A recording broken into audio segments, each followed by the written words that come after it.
Level 1, the visitor. You download a browser most people have never heard of. Not because you need it, not because you're desperate, because you're curious. You've seen the videos, the headlines, the dramatic thumbnails about the dark web. It sounds like a hidden world, a secret layer of the internet where normal rules don't apply. You install it late at night. The room is quiet. Your screen glows against the walls. The first thing you notice is how unimpressive it looks. No neon hacker interfaces, no cinematic loading screens, just basic pages, black backgrounds, plain text. Long warnings written in broken English. Trust no one. Use escrow. Law enforcement everywhere. You click through directories, forums about privacy, forums about hacking, forums about drugs, forums selling things that make you pause for a second longer than you expected. Nothing jumps out at you.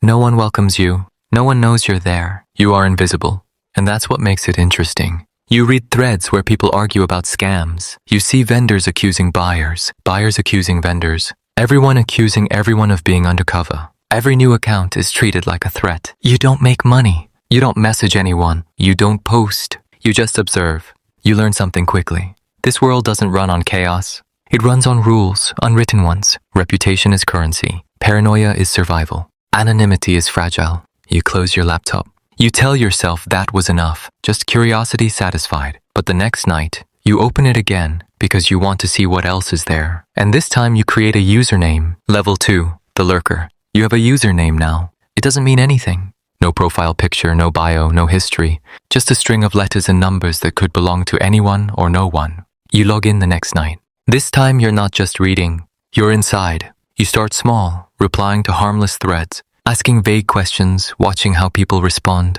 They don't welcome you. They test you. New account, low rep fed, scammer. Every message feels like a background check. You learn quickly. Don't overshare. Don't ask direct questions. Don't sound eager. Eagerness looks suspicious. You spend hours reading vendor reviews, 5-star ratings, 3-star warnings, long complaint threads about packages that never arrived. You realize something important. This world runs on reputation scores. Numbers next to usernames determine survival. A vendor with 1,000 positive reviews can charge double. A vendor with 0 reviews is either new or bait. You watch disputes unfold in real time. A buyer claims he got nothing. The vendor posts tracking proof. Screenshots fly back and forth. Moderators step in. Escrow holds the funds. You learn the mechanics. No one ships without escrow. No one releases funds early. No one trusts promises.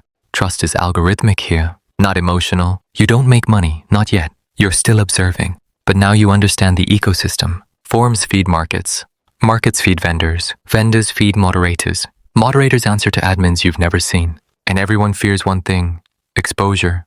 Occasionally a username disappears. No goodbye post, no explanation, just gone. Sometimes rumors follow.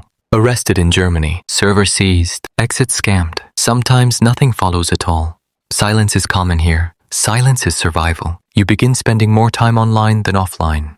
You start thinking in usernames instead of real names. You refresh threads compulsively. You watch for patterns. You start to notice that some accounts defend each other. Some always argue in pairs. Some vendors always win disputes. You suspect alliances, maybe cartels, maybe just friendships, or maybe the whole thing is run by 5.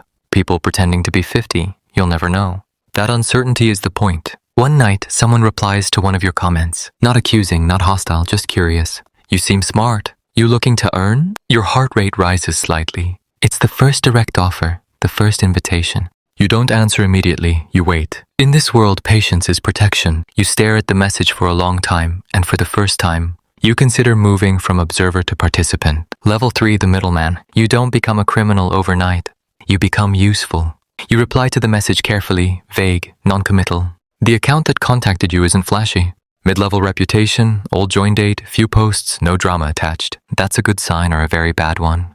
They don't ask you to sell anything. They don't ask you to ship anything. They ask if you can connect people, referrals. You already know who's trusted. You've spent weeks watching. You know which vendors deliver. You know which buyers pay fast. You introduce them. You don't touch product. You don't touch data. You just move information. First deal $300. You're cut 5%. You make $15. It feels insignificant, but it's real. Crypto appears in your wallet. Confirmed, irreversible. Second deal. By 200 you make 60. Third deal. Bigger than another. Within a month, you're clearing $800, then $1,500. Some months push past $2,000.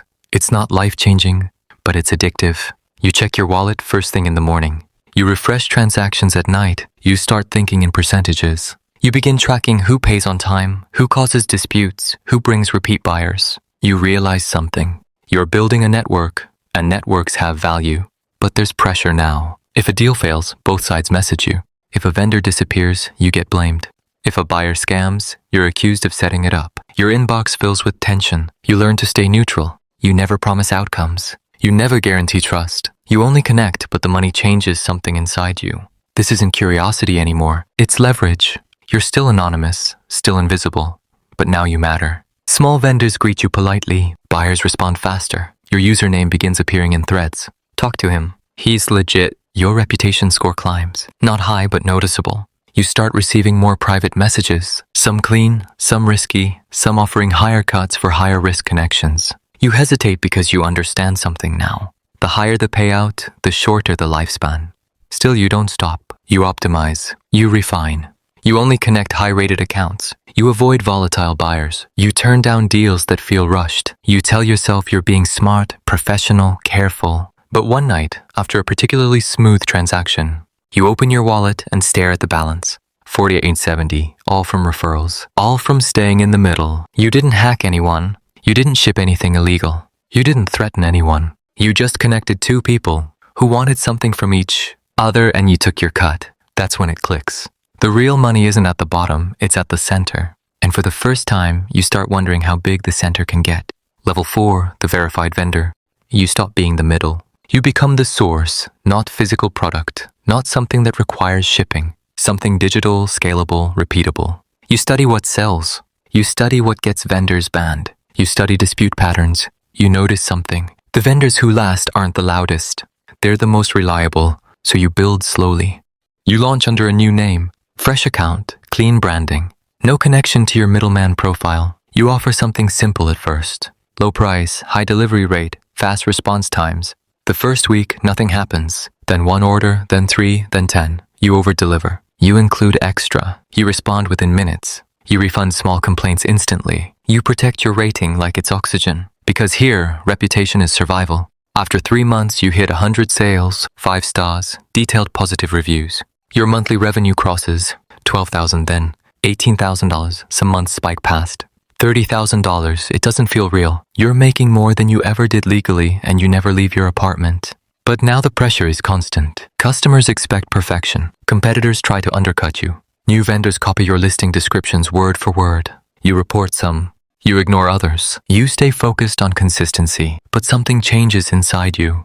You start checking for mirrors, for reflections in black screens, for noises in the hallway. You stop using your real Wi-Fi. You use public networks, then you stop doing that too. You move apartments. You delete old emails. You wipe hard drives, not because something happened, because something could. You watch older vendors vanish. High reputation, thousands of sales gone overnight. Arrested, doxed, or exit scammed. You don't know which is worse. You start holding more funds in cold storage. You memorize seed phrases. You stop telling even close friends where you live. You don't explain your income. You don't explain your schedule. You live at night. You sleep at dawn. Your world shrinks to one glowing screen, one dashboard, one reputation score that now determines your survival. Then one day, a moderator messages you interested in helping with disputes. You read it twice, because this isn't just income anymore. It's access, and access is where real power begins. Level 5, the moderator. You accept, not immediately. You wait 12 hours before replying. In this world, urgency looks desperate. Desperation looks suspicious. You respond with one sentence. I'm interested. The moderator sends you guidelines. No contract, no names, just rules. You will oversee disputes. You will review evidence. You will release or refund escrow. You will remain neutral. You will not take sides publicly. You will not build alliances. You will not leak internal messages. You are now inside. Your dashboard changes. New tabs appear. Dispute queue. Escrow control panel. Vendor strike history. Private admin chat. You see everything now. Orders in progress. Complaints before they go public. Vendors begging for extensions. Buyers threatening chargebacks. You start small. One dispute. A $900 transaction. The buyer claims partial delivery. The vendor posts screenshots. You analyze timestamps, wallet confirmations, message logs. You decide. Funds released. Vendor wins. The buyer sends you a private insult. The vendor sends you a private thank you. You ignore both. Next dispute. $4,200, then $8,000. The numbers get bigger. You're cut 10% of dispute fees plus a fixed monthly stipend. Your income crosses $80,000 a month, then $110,000, then higher. Not from selling, from controlling trust. You notice patterns. Certain vendors always push boundaries. Certain buyers always open disputes at the last second. Some accounts are clearly connected.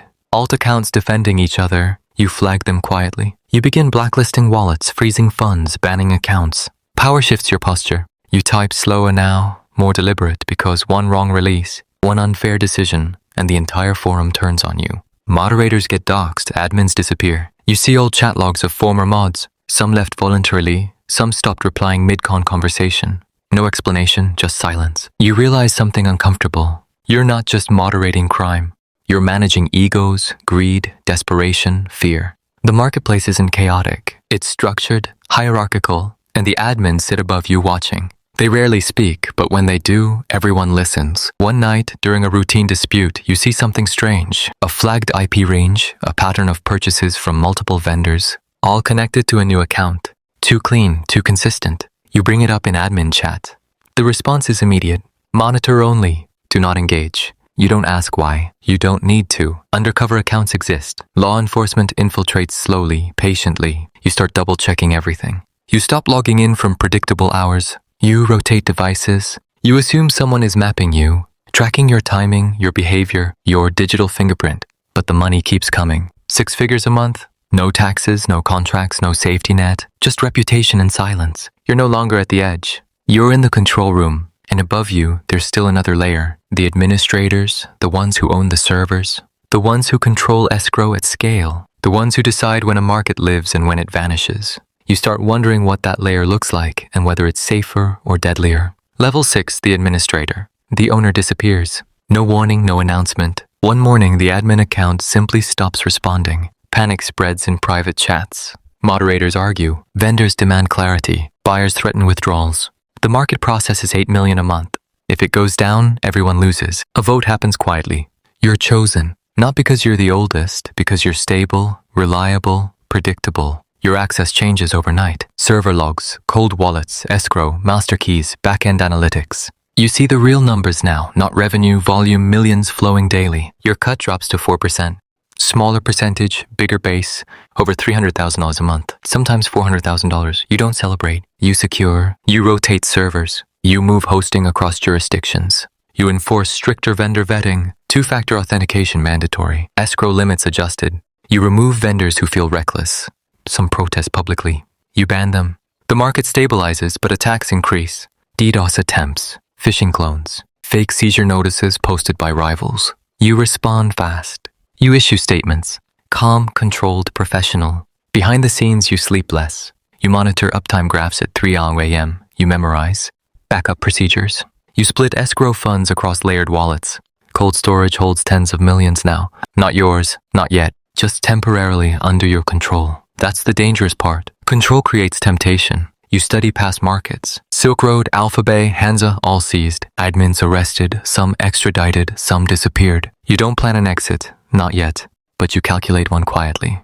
You begin separating personal reserves from market funds. Small movements, invisible patterns. You trust no one. Not moderators, not developers, not even yourself at 2 a.m. Because power changes people. And now you are the layer others fear. But above every administrator, there's still one final decision. When to vanish and who to take with you. Level 7, the enforcer. Markets don't collapse because of hackers. They collapse because of people, greed, ego, desperation. A top vendor starts cutting corners. Late deliveries, partial shipments, excuses in disputes. You freeze his escrow. $180,000 locked. He messages you instantly. Angry first, then polite, then threatening. He claims he'll leak internal chats. Expose moderators. You don't argue. You post proof of his failed deliveries. Quietly, publicly, his rating collapses in hours. You ban him. Funds redistributed. The message is clear. You control consequences. Another case. A buyer refuses to release $12,000 in escrow. Claims quality issues. Evidence shows full delivery. You blacklist his wallet. Ban all linked accounts. He disappears. Reputation destroyed. No one trades with him again. It becomes routine. Freeze, release, ban, escalate. But something shifts. You receive your first real threat. Not online. A photo sent through encrypted chat. Your apartment building from outside. Old photo, new one. You don't know. You don't respond. You don't panic. But you move again. Different city. Different lease. Cash only. You reduce public communication. No more announcements. No more debates. Moderators handle noise. You handle enforcement. Your monthly personal reserve passes $1 million. Liquid, untouched. But money stops feeling like reward. It feels like insurance. You start seeing betrayal everywhere. Moderators forming side deals. Vendors coordinating pricing. Buyers running small fraud rings. You monitor more, trust less. Because enforcement isn't about punishment. It's about fear. And fear keeps markets stable. But fear spreads upward too. You realize something. If you can freeze 180,000 without hesitation, someone above you can freeze everything. Every wallet, every server, every identity, power scales both directions. And the higher you sit, the further you can fall. Level 8, the architect. You start thinking about leaving. Not because you're afraid, because you're smart. Every major market ends the same way. Seized, infiltrated, or betrayed from within.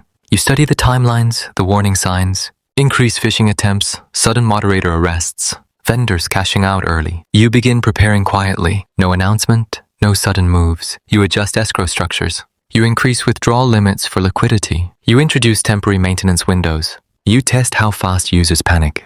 The numbers are enormous now. Tens of millions moving through your wallets monthly. At any given moment, you control more money than most companies. None of it legally yours. All of it one decision away. You start separating funds, small percentages at a time. Layered transfers, different wallets, different chains, invisible patterns. No one notices. Moderators are distracted. Vendors are busy.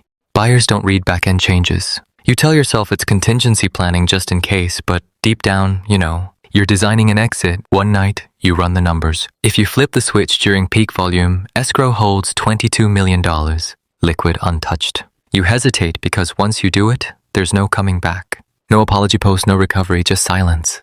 You picture headlines. Major dark web marketplace exit scams users. You picture investigations. Blockchain analysts tracing movement. Undercover agents reviewing logs. You picture moderators realizing too late. Some will suspect you. Some will be arrested instead. You don't enjoy that thought, but you don't dismiss it either. Greed and survival start sounding identical. You accelerate transfers. Slightly larger now. Still subtle. Still buried inside normal activity. Then one morning, you wake up and decide. Not emotionally, not impulsively, strategically. You schedule a server migration. You lock withdrawals. You close registration. You post a calm announcement. Temporary maintenance. Funds safe. Then you disconnect the servers. One by one, escrow wallets move. Cold storage empties. Accounts freeze. The marketplace goes dark. Forums explode. Accusations everywhere. Scam, betrayal, federal seizure. You don't respond.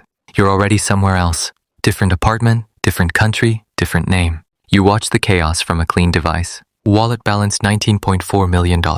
Less than projected. Still enough. More than enough for now. But the moment the site disappears, you stop being an administrator. You become a target. And targets don't sleep well. Level 9, the target. The first article appears 2 weeks later. Major dark web marketplace disappears. Speculation only. No names, no suspects. You tell yourself you're safe. Then a second headline drops. International task force investigating multi-million-dollar crypto transfers. That one feels closer. Blockchain analysts publish wallet clusters, patterns, flow diagrams, red arrows connecting addresses. You search your known wallets. 2 are mentioned, not directly tied to you, but close enough to make your pulse spike. You move again. New country, short-term rental, cash only. You stop using delivery apps. You stop using ride shares. Every routine feels traceable. You read about a former admin extradited from a country that didn't cooperate. You realize cooperation changes when enough money is involved. One night, an old moderator is arrested. Photos circulate. Blurry courthouse steps, handcuffs. You stare at the image longer than you should because he doesn't know anything.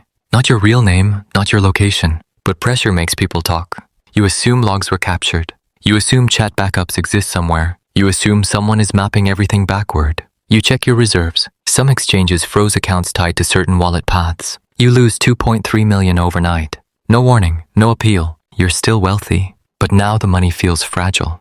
You stop thinking in totals. You think in survivable amounts. You rotate devices again. Destroy one. Buy another with cash. You avoid eye contact in public. You scan rooms for cameras. You check exits automatically. You sleep lightly. You dream in notification sounds. Then something strange happens. The headlines slow down. The investigation shifts to another market, another admin, another arrest. The news cycle moves on. Your name was never public. No photo, no warrant, no knock on the door, just silence. You don't celebrate because silence doesn't mean safe. It means forgotten for now. You are no longer an administrator, no longer an enforcer, no longer a vendor. You are just a wallet with legs, and wallets can be emptied at any time. Level 10, the ghost. The headlines fade. New markets rise. New admins fall. Your name is never mentioned. You don't log in anymore. You don't check old wallets. Some funds are frozen. Some are gone. Some are still out there. You move cities. You change routines. You avoid patterns. You sleep lightly. No one knocks. No warrant appears. No charges surface. Just silence. You don't know if they lost you or if they're waiting. Somewhere, someone is downloading a browser for the first time. Curious, careless, they think they're just looking. They have no idea how quiet it gets at the top and how hard it is to disappear. The cycle begins.